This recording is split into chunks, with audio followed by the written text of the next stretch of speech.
Hello दोस्तों, नमस्कार। तो कैसे हैं आप सभी? आशा करते हैं आप बहुत अच्छे होंगे। दोस्तों, आज के हम इस वीडियो में बात करेंगे सेमेस्टर 2 का जो मॉड्यूल 7 है, ठीक है? मॉड्यूल 7 है और इससे पहले जितने भी क्वेश्चन हैं मॉड्यूल 6 का, 5 का या फिर पहले का सेमेस्टर 1 का, वो सभी हम वीडियो अपलोड कर दिए हैं। अगर आप नहीं देखे हैं तो हमारे यूट्यूब चैनल पे RKITI पे विजिट करके ज़रूर देख लीजिएगा वीडियो सेक्शन में जाके। तो आज का हम जो वीडियो लाए हैं स्पेशली सेमेस्टर 2 का मॉड्यूल 7 का जो लेसन का नाम है ट्रांसफार्मर। ठीक है? तो ट्रांसफार्मर का जितना भी क्वेश्चन निम्न क्वेश्चन बैंक में दिया हुआ है वह बहुत इंपॉर्टेंट है। तो आप लोग इसे ध्यानपूर्वक सभी क्वेश्चन को रीड करिएगा और एनालिसिस करिएगा, ठीक है? 2024 ITI के इलेक्ट्रीशियन एग्ज़ाम में ये सभी क्वेश्चन बहुत ही इंपॉर्टेंट होने वाले हैं, ठीक है? तो वीडियो स्टार्ट करने से पहले रिक्वेस्ट है कि चैनल पे नए हैं तो सब्सक्राइब जरूर कर लीजिएगा और अपने सारे फ्रेंड सर्किल में फॉरवर्ड कर दीजिएगा। दोस्तों, सबसे पहले बात करते हैं ट्रांसफार्मर होता क्या है। देखिए, ट्रांसफार्मर को हिंदी में क्या कहते हैं? परिड़ा मित्र, ठीक है? यह भी क्वेश्चन आपका एग्जाम में पूछता है कि ट्रांसफार्मर को हिंदी में क्या कहते हैं। तो पहला क्वेश्चन समझ लीजिए, यह है कि ट्रांसफार्मर को हिंदी में क्या कहते हैं? परिड़ा मित्र कहते हैं, ठीक है? और फिर आपसे प्रश्न दूसरा भी पूछ सकता है कि ट्रांसफार्मर कैसी डिवाइस होती है। तो आप बताएंगे ट्रांसफार्मर एक एस्थेटिक डिवाइस होती है, ठीक है? स्टैटिक्स यानी स्थैतिक डिवाइस होती है। इसमें ट्रांसफार्मर में कोई रोटेशन वाला पार्ट, घूमने वाला भाग नहीं होता है। यह स्थिर डिवाइस होती है, स्टैटिक युक्ति होती है, डिवाइस होती है जो क्या करती है? विद्युत ऊर्जा को एक परिपथ से दूसरे परिपथ में स्थानांतरित करती है, ठीक है? ये जो ट्रांसफार्मर होता है तो इसमें प्राइमरी वाइंडिंग और सेकेंडरी वाइंडिंग होती है। इसके बीच में कोई कनेक्शन नहीं होता है, बस फ्लक्स के द्वारा यह प्राइमरी ऊर्जा को सेकेंडरी ऊर्जा में स्थानांतरित करता है, ठीक है? दोस्तों, जो ट्रांसफार्मर होता है वह वोल्टेज व करंट को स्टेप अप और स्टेप डाउन करता है, ठीक है? जब स्टेप अप हम करेंगे तो स्टेप अप में वोल्टेज का मान बढ़ जाएगा, देन करंट का मान कम हो जाएगा, ठीक है? और जब स्टेप डाउन करेंगे तो उसमें वोल्टेज का मान कम हो जाएगा और करंट का मान बढ़ जाएगा, ठीक है? इस बीच में जो पावर का मान रहता है, पावर का मान सेम रहता है, ठीक है? जैसे हमारा ट्रांसफार्मर हुआ तो P बराबर VI प्राइमरी में, ठीक है? प्राइमरी में P बराबर VI है। अब सेकेंडरी में भी P बराबर VI होना चाहिए। तो वहीं स्टेप अप स्टेप डाउन हो जाता है। जैसे P बराबर 20 वाट यहाँ है, ठीक है? तो V का मान क्या हो जाता है? 5 वोल्ट और I का मान 4 वोल्ट। तो 4 गुणे 5 20 हो गया। अब सेकेंडरी वाइंडिंग में यही स्टेप अप जैसे करते हैं तो क्या कर देते हैं? V का मान 5 करेंगे और I का मान 4 कर देंगे। तो 5 चौके 20। इधर भी आपका पावर समान हो गया। अगर स्टेप डाउन करेंगे तो करंट का मान 5 कर देंगे, वोल्टेज का मान 4 कर देंगे, यानी स्टेप डाउन हो गया। स्टेप डाउन में क्या होता है? करंट का मान ज़्यादा होता है, वोल्टेज का मान कम होता है, ठीक है? तो करंट हमारा 5 हो गया, वोल्टेज 4 हो गया, फिर भी 5 चौके 20, ये पावर 20, यानी कि हर हाल में पावर का मान जो ट्रांसफार्मर में होता है समान होता है, सेम होता है, ठीक है? पावर का मान चेंज नहीं होता है। पावर और फ्रीक्वेंसी, जो प्राइमरी वाइंडिंग में फ्रीक्वेंसी होगी वही सेकेंडरी वाइंडिंग में फ्रीक्वेंसी होगी, ठीक है? तो आप बताएंगे कि सिर्फ वोल्टेज और करंट को हम चेंज करते हैं, स्टेप अप स्टेप डाउन करते हैं, और पावर और फ्रीक्वेंसी और अपरेंट पावर ये सब समान रहता है, ठीक है? ये आप बताएंगे। दोस्तों, जो ट्रांसफार्मर की जो प्राइमरी और सेकेंडरी वाइंडिंग होती है, ठीक है? प्राइमरी और सेकेंडरी वाइंडिंग जो होती है वह विद्युत रूप से नहीं जुड़ी होती है, ठीक है? यह भी प्रश्न आपसे पूछता है कि विद्युत रूप से जुड़ी होती है या नहीं होती है। तो आप बताएंगे कि विद्युत रूप से बिल्कुल नहीं जुड़ी होती है। हाँ, यह कैसे जुड़ी होती है? चुंबकीय रूप से जुड़ी होती है, ठीक है? मैग्नेटिक रूप से जुड़ी होती है। तो यह भी क्वेश्चन छपता है, इसे भी आप जरूर याद रखेंगे। दोस्तों, जो ट्रांसफार्मर होता है यह सिर्फ AC पे वर्क करता है, DC पे वर्क नहीं करेगा। अगर हम DC सप्लाई देते हैं तो क्या होता है, बाइंडिंग जल जाएगी। ठीक है, तो ये रहे कुछ ट्रांसफार्मर से इम्पोर्टेंट फैक्ट या क्वेश्चन बोल सकते हैं। यह आपके एग्जाम में, ITI के एग्जाम में बहुत बार रिपीटेड हो चुका है। ठीक है, तो चलिए फिर क्वेश्चन देख लेते हैं। 218 नंबर का क्वेश्चन है, उच्च आवृत्ति अनुप्रयोग के लिए किस प्रकार के ट्रांसफार्मर का उपयोग किया जाता है। दोस्तों, उच्च आवृत्ति रहती है अनुप्रयोग के लिए, तो उस हम केस में फेराइट को ट्रांसफार्मर का प्रयोग करते हैं। ठीक है, याद रखेंगे, जहाँ भी उच्च आवृत्ति अनुप्रयोग आता है तो उस केस में ट्रांसफार्मर का जो उपयोग करते हैं वो फेराइट को ट्रांसफार्मर का उपयोग करते हैं। इस प्रश्न का राइट आंसर ऑप्शन बी हो जाएगा। अगला प्रश्न है, एक आदर्श ट्रांसफार्मर में प्राथमिक वोल्टेज E1 V1, ठीक है, माध्यमिक वोल्टेज E2 V2 के बीच क्या संबंध होता है। ठीक है दोस्तों, जब आदर्श ट्रांसफार्मर होता है तो उसमें हम जो लॉसेस होता है वह 0% लॉस होता है। ठीक है, बिल्कुल लॉस नहीं होता है। तो उस केस में जो हो जाएगा आपका E1 बराबर V1 और सेकेंडरी में क्या हो जाएगा, E1 बराबर V1 और E2 बराबर V2 हो जाएगा। प्राइमरी में भी E1 बराबर V1 और E2 बराबर V2 हो जाएगा। ठीक है, सेम हो जाएगा, यानी आपका राइट आंसर ऑप्शन ए बिल्कुल सही हो जाएगा। ठीक है, जब आदर्श केस रहेगा तब E1 बराबर V1, E2 बराबर V2 और E1 बराबर V1, E2 बराबर V2 हो जाएगा। ठीक है, राइट आंसर ऑप्शन ए बिल्कुल सही हो जाएगा। प्रश्न अगला है, ट्रांसफार्मर में कंजर्वेटर का कार्य क्या होता है। ठीक है दोस्तों, जो कंजर्वेटर होता है बहुत ही इंपॉर्टेंट यह कंजर्वेटर होता है। तो मेनली जो इसका वर्क होता है कंजर्वेटर का, वह क्या होता है, ऑप्शन डी हो जाएगा, allow expansion of fire level due to load variation, यानी लोड भिन्नता के कारण तेल स्तर के विस्तार की अनुमति देता है।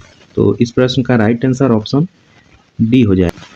प्रश्न अगला है, शॉर्ट सर्किट टेस्ट द्वारा ट्रांसफार्मर के लिए हानि का निर्धारण किया जाता है। दोस्तों, शॉर्ट सर्किट टेस्ट जो होता है मेनली कॉपर लॉस ज्ञात करने के लिए किया जाता है ट्रांसफार्मर में।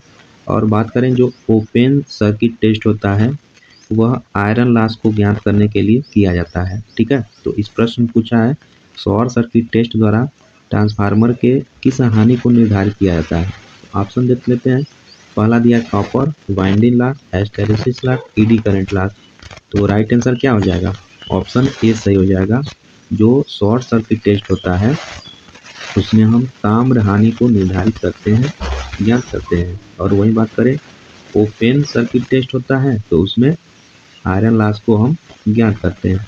दोस्तों, जो शॉर्ट सर्किट टेस्ट होता है उसमें लो वोल्टेज साइड हम शॉर्ट करते हैं और हाई वोल्टेज HV साइड हम मेजर कर लेते हैं।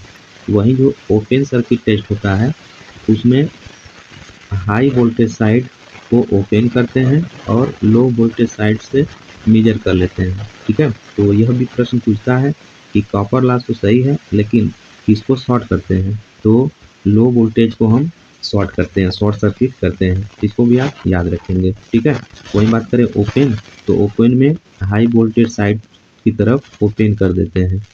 ठीक है, तो राइट आंसर ऑप्शन ए सही हो जाएगा। प्रश्न अगला है, ट्रांसफार्मर में वोल्टेज के प्रतिशत विनियमन की गणना करें। यदि शून्य भार वोल्टेज 240 वोल्ट और पूर्ण भार वोल्टेज 220 वोल्ट है। ठीक है दोस्तों, प्रतिशत जो वोल्टेज विनिमय होता है V no load minus V full load बटा V फुल लोड गुणे 100 होता है, 100 होता है। तो मान रख देते हैं प्रतिशत वोल्टेज बराबर विनिमय बराबर, विनिमय मतलब रेगुलेशन बराबर V नो लोड दिया है कितना 240 दे दिया है। ठीक है, फुल लोड कितना है 220 है बटा 220 हो जाएगा फुल लोड। तो घटाएंगे ऊपर तो आपका 240 में से 220 जाएगा, 20 बच जाएगा और नीचे 220 है, शून्य शून्य से कट जाएगा, 1/11 हो जाएगा। ठीक है, 1/11 गुणे 100 हो जाएगा, है ना। फाइनली हमारे पास क्या आ गया प्रतिशत वोल्टेज रेगुलेशन बटे बराबर 100/11 आ गया, तो 11 नवा 99। तो आपका राइट आंसर क्या हो जाएगा, ऑप्शन डी बिल्कुल सही हो जाएगा। ठीक है, 9.09% आ जाएगा, ऑप्शन डी बिल्कुल सही हो जाएगा। दोस्तों जो वोल्टेज रेगुलेशन का फार्मूला होता है V no load minus V full load बटा के V फुल लोड गुणे 100 होता है। तो इस पे आप कोई भी न्यूमेरिकल आएगा निकाल सकते हैं, है ना। तो राइट आंसर ऑप्शन डी बिल्कुल सही हो जाएगा। प्रश्न अगला है, ट्रांसफार्मर में टुकड़े टुकड़े में कोर का उपयोग करने का उद्देश्य क्या होता है। ठीक है दोस्तों, तो ट्रांसफार्मर में देखे होंगे जो आप पट्टी जो होती है उसका जो सॉफ्ट आयरन की पत्ती होती है उसको टुकड़े टुकड़े में हम यूज करते हैं, उसमें तह तह लगाते हैं। तो इसका मेनली जो काम होता है वह रिड्यूस ईडी करंट लॉस होता है, यानी भंवर धारा हानि को कम करना होता है ना। तो राइट आंसर ऑप्शन डी हो जाएगा। और दोस्तों जो पत्ती जो होती है उस पर लेमिनेट करते हैं, उसका भी कारण होता है भंवर धारा हानि को कम करना। जो कोर को लेमिनेट करते हैं तो लेमिनेट मेनली होता है भंवर धारा यानी ईडी करंट को लॉस को कम करना होता है।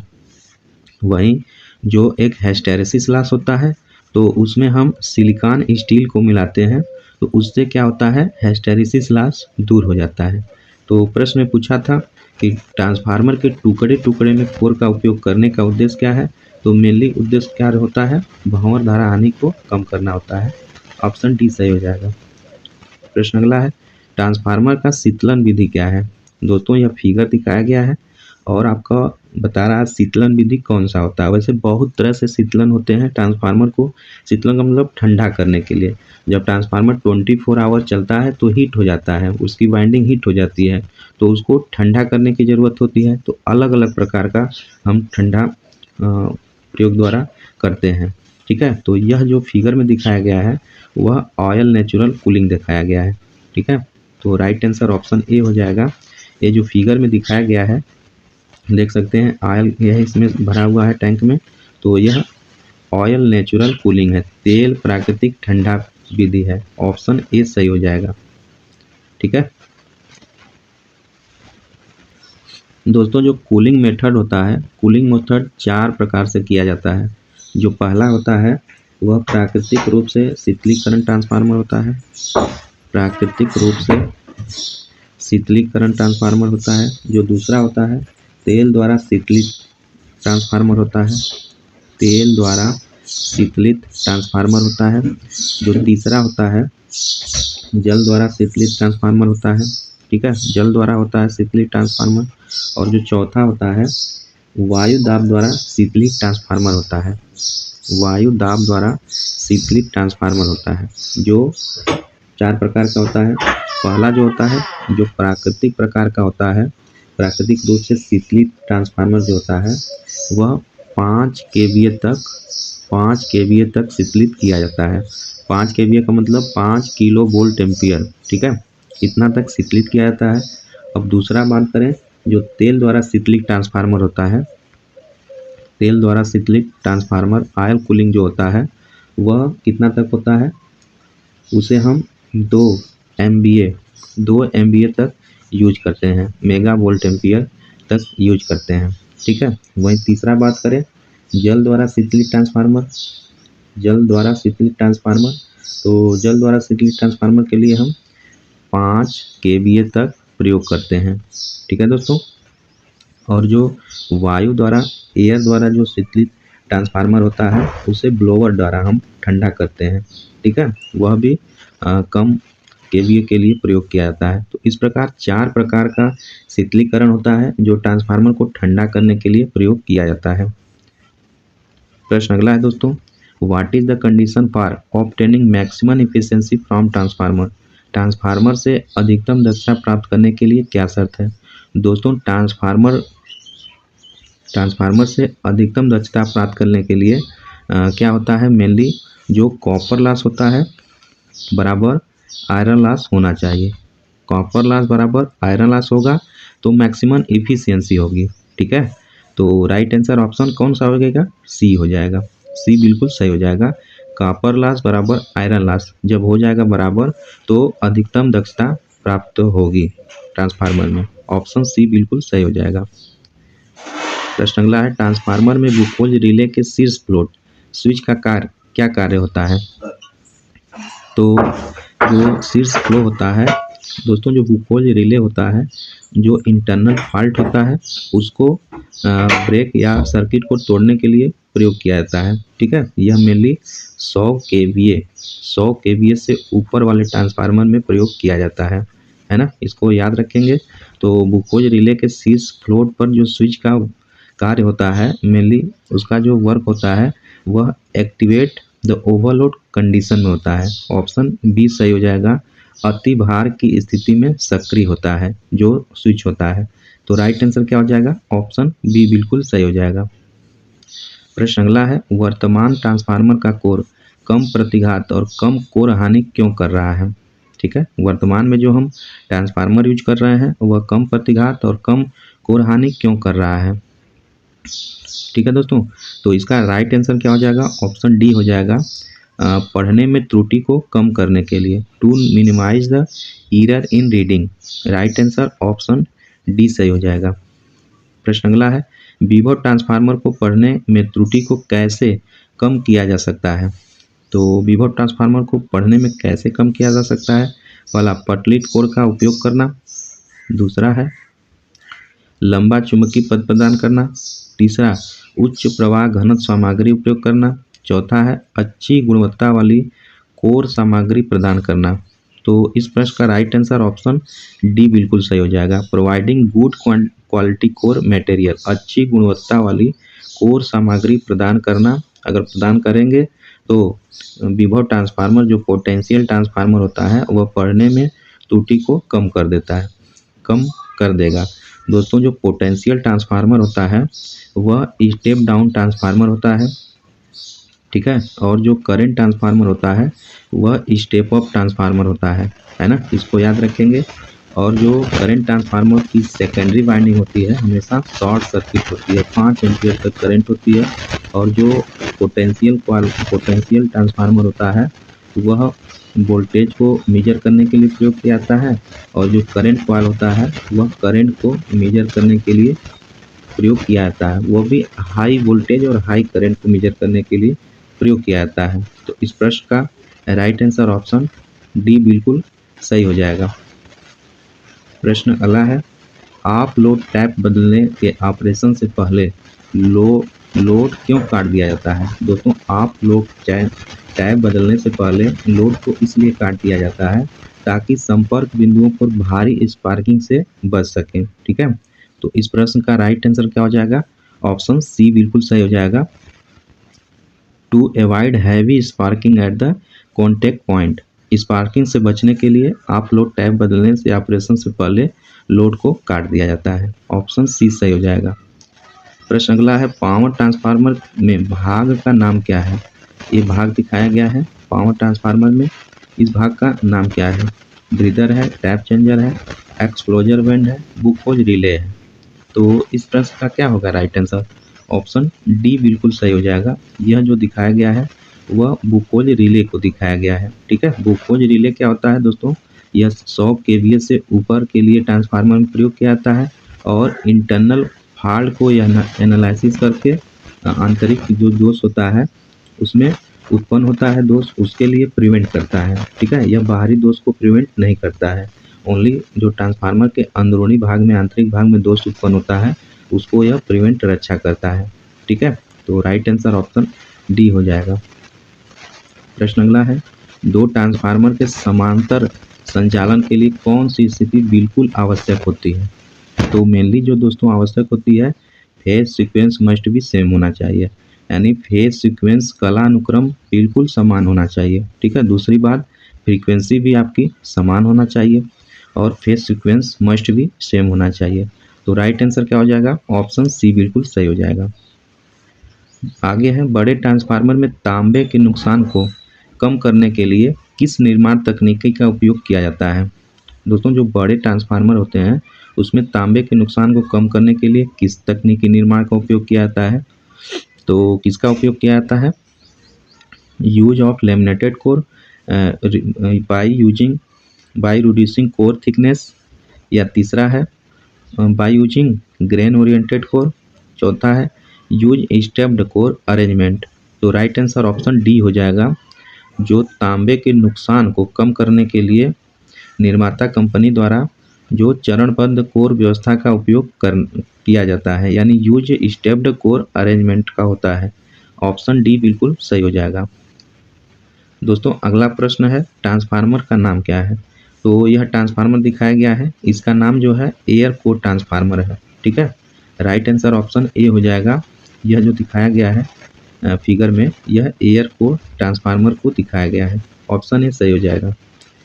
अगला प्रश्न है उच्च वोल्टेज प्रतिष्ठानों को मापने के लिए किस ट्रांसफार्मर का उपयोग किया जाता है। तो इससे पहले भी बता चुके हैं कि उच्च वोल्टेज प्रतिष्ठानों को मेजर करने के लिए किसका प्रयोग किया जाता है, तो विभव ट्रांसफार्मर का। ठीक है, राइट आंसर ऑप्शन सी हो जाएगा। जो पोटेंशियल ट्रांसफार्मर होते हैं, उच्च वोल्टेज प्रतिष्ठानों को मापने के लिए प्रयोग किया जाता है इस ट्रांसफार्मर का। वहीं उच्च करंट को मेजर करने के लिए किसका प्रयोग किया जाता है, तो करंट ट्रांसफार्मर का, करंट ट्रांसफार्मर का। और शॉर्ट फॉर्म में पोटेंशियल ट्रांसफार्मर को पीटी कहते हैं, और शॉर्ट फॉर्म में करंट ट्रांसफार्मर को सीटी कहते हैं। ठीक है दोस्तों, यह जो पीटी होता है स्टेप डाउन होता है ट्रांसफार्मर, और जो सीटी होता है स्टेप अप ट्रांसफार्मर होता है। राइट आंसर ऑप्शन सी हो जाएगा। प्रश्न अगला है पावर ट्रांसफार्मर पर लगे हुए ब्रीदर में नमी को कैसे नियंत्रित किया जाता है। तो दोस्तों नमी जो होती है पावर ट्रांसफार्मर में वह कैसे नियंत्रित होती है, तो यूजिंग सिलिका जेल। इम्पॉर्टेंट प्रश्न है। ठीक है, यूजिंग सिलिका जेल यानी सिलिका जेल का उपयोग करके। राइट आंसर ऑप्शन ए हो जाएगा। जो ब्रीदर में नमी जो सोखता है वह सिलिका जेल सोखता है।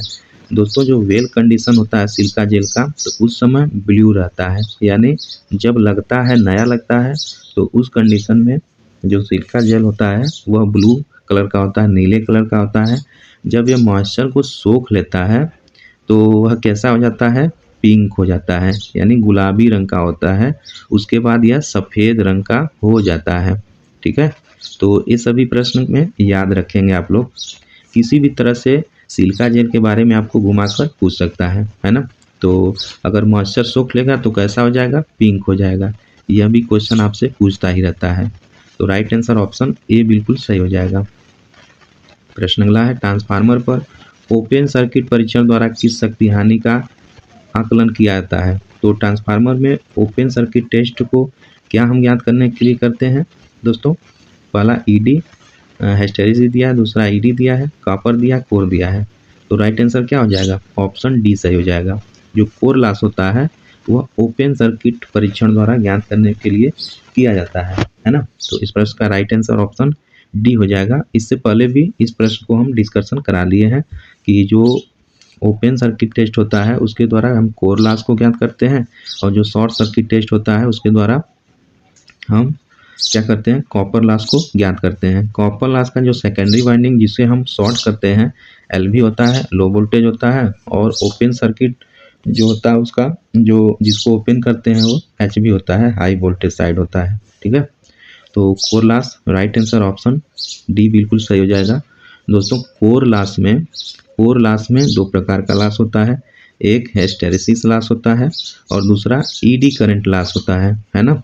ईडी करंट लॉस को कम करने के लिए कोर को हम लेमिनेटेड करते हैं, और हिस्टेरेसिस लॉस को कम करने के लिए कोर में सिलिकॉन स्टील मिला देते हैं। ये सब बात याद रखेंगे। प्रश्न अगला है ट्रांसफार्मर के तेल के क्रैकल टेस्ट से किसका निर्धारण होता है। तो दोस्तों जो ट्रांसफार्मर में तेल के क्रैकल टेस्ट होता है तो उसमें किसका निर्धारण होता है, तो उसमें मेनली हम नमी का निर्धारण करते हैं, मॉइस्चर देखते हैं। ठीक है, राइट आंसर ऑप्शन बी हो जाएगा। जो क्रैकल टेस्ट होता है उसमें हम मॉइस्चर को देखते हैं, नमी को देखते हैं। ऑप्शन बी सही हो जाएगा। प्रश्न अगला है पावर ट्रांसफार्मर का कोर बनाने के लिए किस सामग्री का उपयोग किया जाता है। तो इस प्रकार का राइट आंसर ऑप्शन डी हो जाएगा। दोस्तों मेनली ट्रांसफार्मर के कोर को बनाने के लिए हम कोल्ड रोल ग्रेन ओरिएंटेड प्रयोग करते हैं। ठीक है, अगर यह प्रश्न में नहीं रहे तो हम नर्म लोहा लगा देंगे, सॉफ्ट आयरन का प्रयोग करेंगे। लेकिन यह प्रश्न में दिया है तो राइट आंसर ऑप्शन डी हो जाएगा, कोल्ड रोल्ड ग्रेन ओरिएंटेड, जिसे शॉर्ट फॉर्म में CRGO भी बोलते हैं, इसका हम प्रयोग करते हैं। ठीक है, राइट आंसर ऑप्शन डी हो जाएगा। दोस्तों बताना चाहेंगे जो ट्रांसफार्मर होता है, ट्रांसफार्मर की रेटिंग KVA में होती है ना, किलो वोल्ट एम्पियर में होती है, और बड़े ट्रांसफार्मर की, छोटे ट्रांसफार्मर के VA में भी होती है ना। और इसका जो इफिशियंसी होती है वह सबसे ज़्यादा होती है। ठीक है, 95 से 98% होती है। ठीक है, इस इफिशियंसी सबसे ज़्यादा होती है क्योंकि इसमें लॉसेस बहुत कम होते हैं, है ना। तो ये सब बात याद रखेंगे। और आज के लिए बस इतना ही। इसके पार्ट 2 में हम आपसे मिलेंगे। तो हमारे चैनल पे नए हैं तो सब्सक्राइब जरूर कर लीजिएगा। और लगभग ये जो इसका पार्ट 2 है जैसे ख़त्म होगा उसके बाद ITI फर्स्ट ईयर इलेक्ट्रीशियन जितना भी 9वीं प्रैक्टिस बुक में सेमेस्टर 1 और 2 में दिया है उसका हम डिस्कशन करा चुके होंगे। ठीक है, और नेक्स्ट लेसन में क्या करेंगे, सेमेस्टर 3 यानी कि ITI जो इलेक्ट्रीशियन का सेकेंड ईयर का होता है कोर्स, उसमें हम उसको हम डिस्कशन कराएंगे, उसमें पार्ट 3 को, सेमेस्टर 3 को और सेमेस्टर 4 को। ठीक है, तो चलिए फिर मिलते हैं नेक्स्ट वीडियो में इसका पार्ट 2 में। तब तक के लिए पढ़ते रहिए, मस्त रहिए। जय हिंद, जय भारत।